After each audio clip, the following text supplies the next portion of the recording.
तो Spiderman brand new day आज से ठीक एक साल बाद 31 जुलाई 2026 को आएगी। ये मार्वल और सोनी के सबसे बड़े प्रोजेक्ट्स में से एक है, जहां पिछली स्पाइडरमैन मूवी स्पाइडरमैन नो वे होम बहुत ही ज्यादा धमाकेदार होने के साथ साथ एक ऐसे पॉइंट पर खत्म हुई जहां मार्वल सिनेमैटिक यूनिवर्स में लोग भूल चुके हैं कि पीटर पार्कर कौन है, और अब पीटर अकेला है और वो निकल चुका है अपने नए सूट में अपने नेबरहुड को बचाने। स्पाइडरमैन ब्रांड न्यू डे के बाद जो मूवी सामने आ रही है वो मार्वल के सबसे एम्बिशियस प्रोजेक्ट्स में से एक है, और ये सभी बातें स्पाइडरमैन ब्रांड न्यू डे को बहुत एक्साइटिंग बनाती है, जिसकी फिल्मिंग भी शुरू हो चुकी है और इससे जुड़ी कई ऐसी डिटेल्स सामने आती जा रही है जो हम फैंस के एक्साइटमेंट को और बढ़ा रही है। तो आइए इन सभी डिटेल्स के बारे में डिटेल में बात करें। तो हाल फिलहाल मार्वल और सोनी ने मिलकर स्पाइडरमैन डे के दिन हमें एक 9 सेकंड का टीजर दिखाया, जिसमें हमें बहुत ही क्लोज्ड लुक दिखा स्पाइडरमैन के नए सूट का। फिर जब फैंस का एक्साइटमेंट इंटरनेट पर कंट्रोल नहीं हुआ तो मार्वल और सोनी ने हमें दिखाया टॉम हॉलैंड का नया स्पाइडरमैन लुक। अब ये सूट ऑलमोस्ट उसी सूट जैसा है जो हमें स्पाइडरमैन नो वे होम के एंड में दिखा था, पर इस सूट का ब्लू ज्यादा डार्क है और सूट पर दिखने वाले रेज्ड वेब्स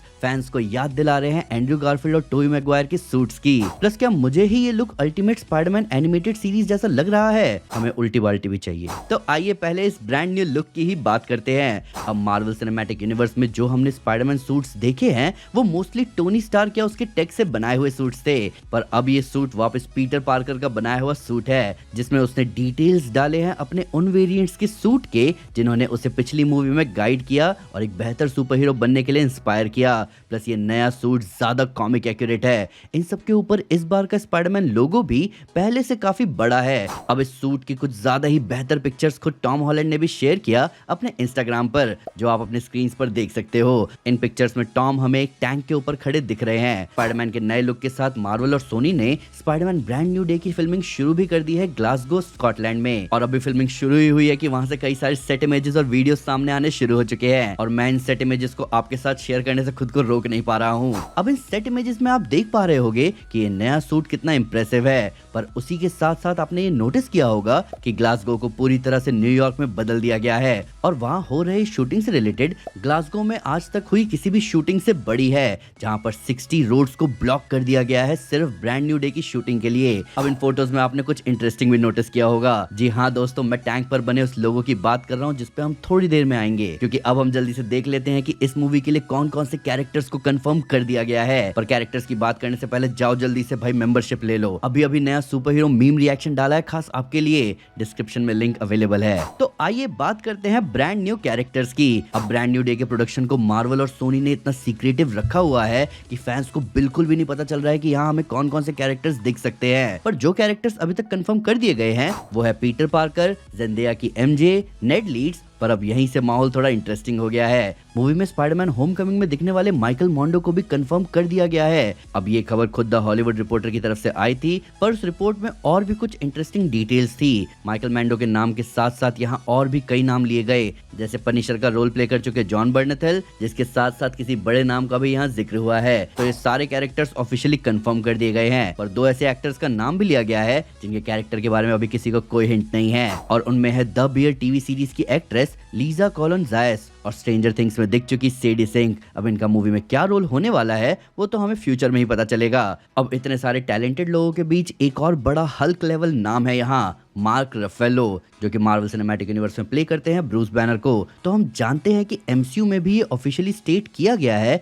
कि ब्रूस बैनर के अंदर 2 पर्सनैलिटी है, एक खुद ब्रूस की और दूसरी हल्क की। अब क्योंकि करंटली मार्वल सिनेमैटिक यूनिवर्स में ब्रूस प्रोफेसर हल्क की तरह एग्जिस्ट करता है, जहां ब्रूस और हल्क दोनों की पर्सनैलिटी परफेक्ट सिंक में है, तो इसके बहुत ही ज्यादा चांसेस हैं कि भले ही ब्रूस भूल चुका हो कि पीटर पार्कर कौन है, पर हल्क को जरूर याद होगा कि पीटर पार्कर कौन है। और यहीं पे बनेगा एक जबरदस्त ट्विस्ट कि सिर्फ ब्रूस ही वो इंसान रहेगा इस पूरी मूवी में जो पीटर पार्कर को पहचानेगा। अब कास्टिंग से रिलेटेड जितने भी अपडेट्स मेरे सामने आए वो तो मैंने आपको बता दिए, पर अब बात करते हैं मूवी के विलन की। अब बात करते हैं ब्रांड न्यू विलन की। तो देखो, अभी तक मूवी का मेन विलन कौन है इसकी ऑफिशियल कंफर्मेशन नहीं आई है, और मिस्टर नेगेटिव के इस मूवी में होने के स्ट्रॉन्ग रूमर्स हैं, जिसके साथ साथ मैंने आपको सुपर न्यूज में भी बताया था कि सेट इमेजेस में एक टैंक जैसे व्हीकल पर एक साइन दिखा था जो मैच कर रहा है वैसे ही मास्क से जो मिस्टर नेगेटिव के इनर डीमन गैंग के लोग पहनते थे। पर मैंने आपको आपको सुपर न्यूज में ये भी बताया था कि कुछ इसी तरह का साइन किलर ऑफ किलर्स के पनिशर का भी था, और पनिशर भी इस मूवी में है। और हमने डेयरडेविल बॉर्न अगेन में देखा ही था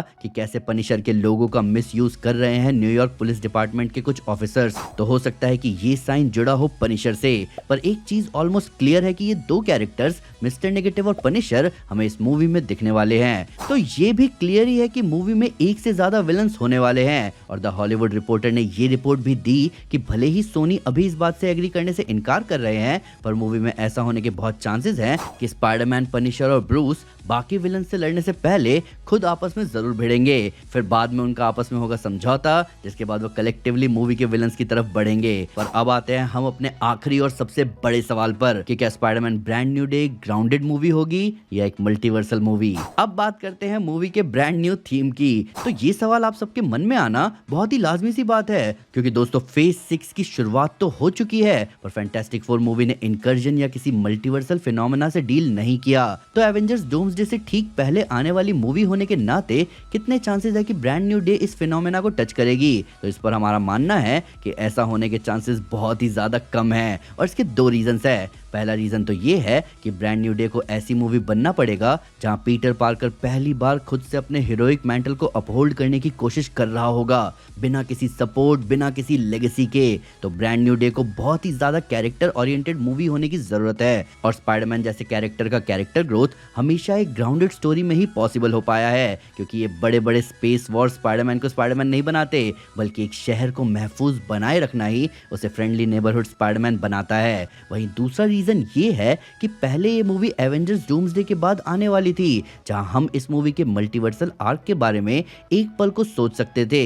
पर अब जब ये क्लियर है कि ये मूवी डूम्सडे से पहले आएगी, तो इस बात के चांसेस बहुत ज्यादा हैं कि मार्वल अपनी बाकी मूवीज की ही तरह इस मूवी की स्टोरी को भी ग्राउंडेड रखेगा, और मूवी की एंडिंग या पोस्ट क्रेडिट सीन के थ्रू डूम्सडे के मल्टीवर्सल खतरे को दिखाएगा। तो मूवी ग्राउंडेड हो या मल्टीवर्सल हो, मूवी में 2 विलन हो या 10 विलन हो, हमें एक बात पता है कि स्पाइडरमैन ब्रांड न्यू डे जबरदस्त होने वाली है। ऊपर से अभी स्पाइडरमैन नो वे होम की ही तरह कई सारे सीक्रेट्स है यहाँ। सेडी सिंक मूवी में किस कैरेक्टर का रोल प्ले कर रही है, इस बात का किसी को कोई हिंट नहीं है। पीटर के पुराने दोस्त नेड और एमजे मूवी में क्या कर रहे हैं जब वो उसको पहचानते ही नहीं। और क्या स्टार लॉर्ड यानी पीटर क्विल जो अब अर्थ पर आ चुका है, वो पीटर से मिलने जाएगा, क्योंकि जब डॉक्टर स्ट्रेंज ने सबको भुलाने वाला स्पेल कास्ट किया था तब पीटर क्विल अर्थ पर नहीं था। तो क्या पता इस वजह से वो अभी भी पीटर पार्कर को जानता हो, जिसके साथ मिलकर उसने थैनोस से लड़ाई करी थी। पर आप बताओ कि आपको क्या लगता है। अब इन सवालों को लेकर मैं एक भयंकर डिस्कशन चाहता हूँ आप लोगों से कमेंट सेक्शन में। इन सब के ऊपर वीडियो अच्छी लगी हो तो लाइक जरूर करें, चैनल को सब्सक्राइब करना ना भूलें,